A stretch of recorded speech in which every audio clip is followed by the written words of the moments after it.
Okay, so multiplying and dividing with significant figures.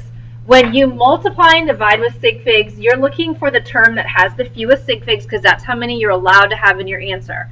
So we're leaving that rule of adding and subtracting behind where you line up decimals and you draw the line after the term with the fewest decimal places. Here you literally count sig figs.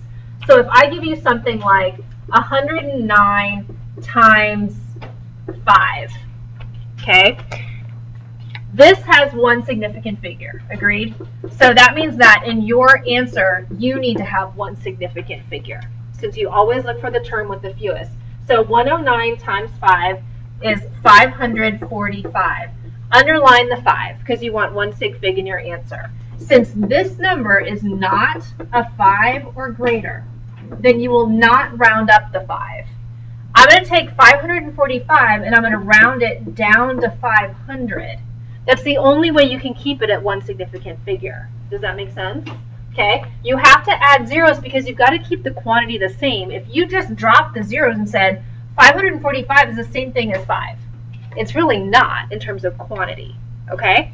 All right, now, if we're dividing, we do the exact same thing. So if I take 2,800 divided by 34.56, okay? You're looking for the term with the fewest significant figures. 2,800 has two significant figures, so that means you want two significant figures in your answer.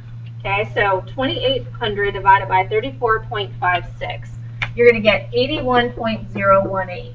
Underline the 81, right? And since this is not a 5 or greater, then you would not round up that 1. So your answer to 2 sig figs is just 81. Make sense? Okay, so that's how you multiply and divide with significant